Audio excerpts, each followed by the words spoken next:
The morals of chess. Playing at chess is the most ancient and universal game known among men, for its original is beyond the memory of history, and it has, for numberless ages, been the amusement of all the civilized nations of Asia, the Persians, the Indians, and the Chinese. Europe has had it above 1000 years, the Spaniards have spread it over their part of America, and it begins lately to make its appearance in these northern states. It is so interesting in itself, as not to need the view of gain to induce engaging in it, and thence it is never played for money.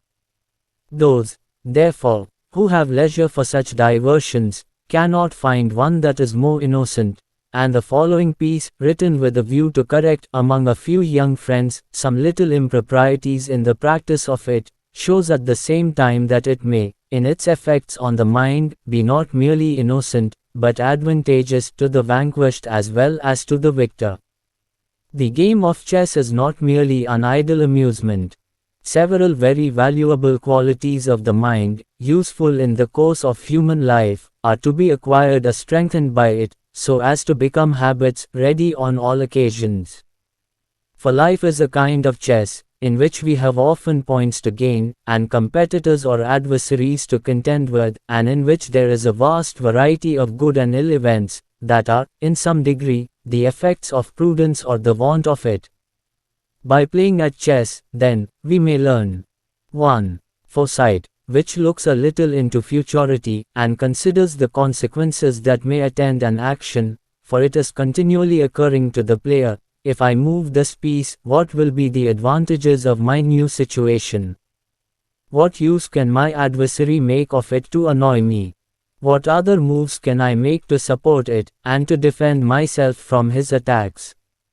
2. Circumspection, which surveys the whole chessboard or scene of action, the relations of the several pieces and situations, the dangers they are respectively exposed to, the several possibilities of their aiding each other, the probabilities that the opponent may make this or that move, and attack this or the other piece, and what different means can be used to avoid his stroke, or turn its consequences against him.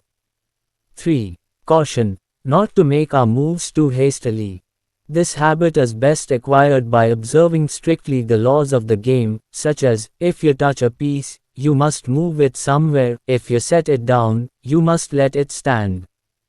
And it is therefore best that these rules should be observed, as the game thereby becomes more the image of human life, and particularly of war, in which, if you have incautiously put yourself into a bad and dangerous position, you cannot obtain your enemies' leave to withdraw your troops, and place them more securely, but you must abide all the consequences of your rashness.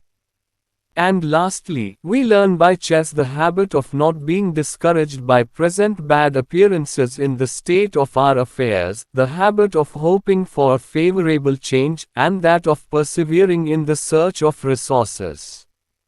The game is so full of events, there is such a variety of turns in it, the fortune of it is so subject to sudden vicissitudes, and one so frequently, after long contemplation, discovers the means of extricating one's self from a supposed insurmountable difficulty, that one is encouraged to continue the contest to the last, in hopes of victory by our own skill, or, at least, of giving a stalemate, by the negligence of our adversary.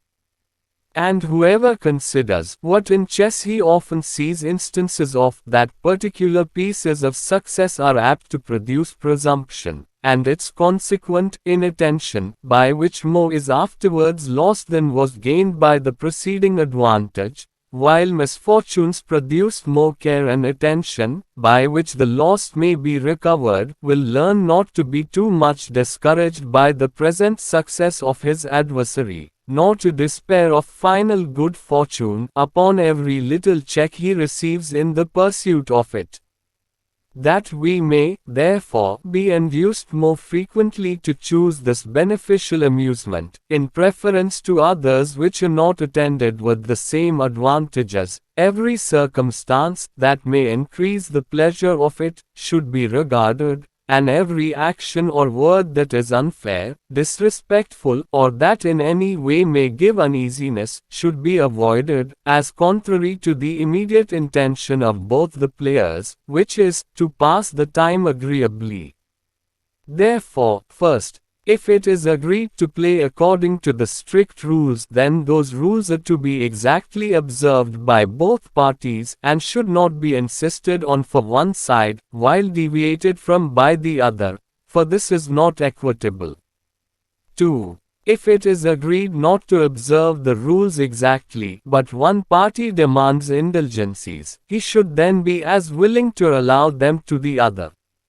3. No false move should ever be made to extricate yourself out of a difficulty or to gain an advantage. There can be no pleasure in playing with a person once detected in such unfair practice.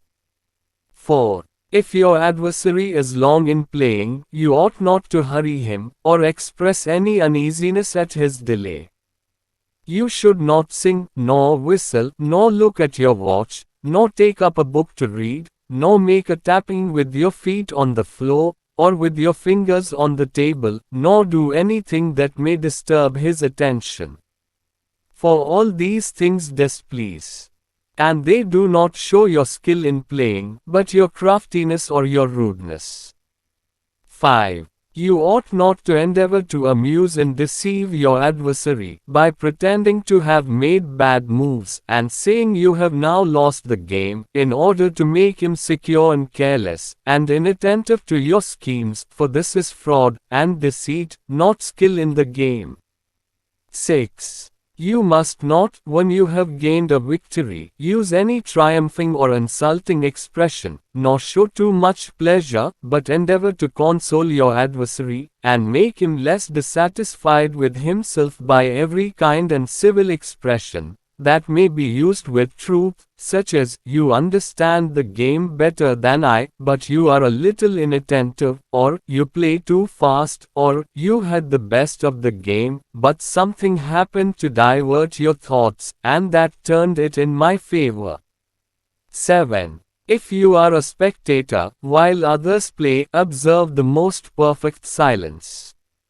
For if you give advice, you offend both parties, him against whom you give it, because it may cause the loss of his game, him in whose favor you give it, because, though it be good, and he follows it, he loses the pleasure he might have had, if you had permitted him to think till it occurred to himself.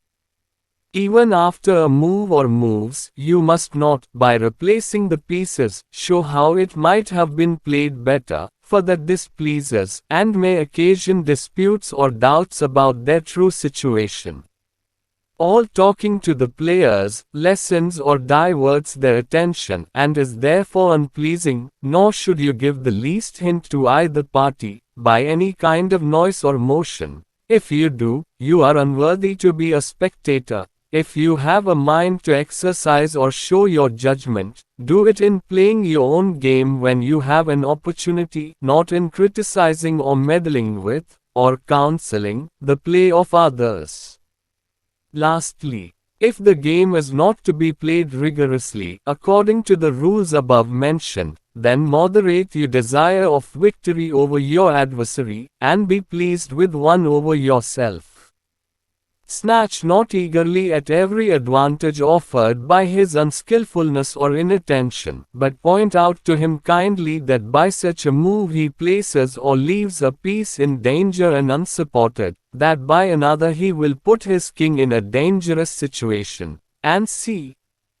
By this generous civility, so opposite to the unfairness above forbidden, you may indeed happen to lose the game to your opponent, but you will win what is better, his esteem, his respect, and his affection, together with the silent approbation and goodwill of impartial spectators.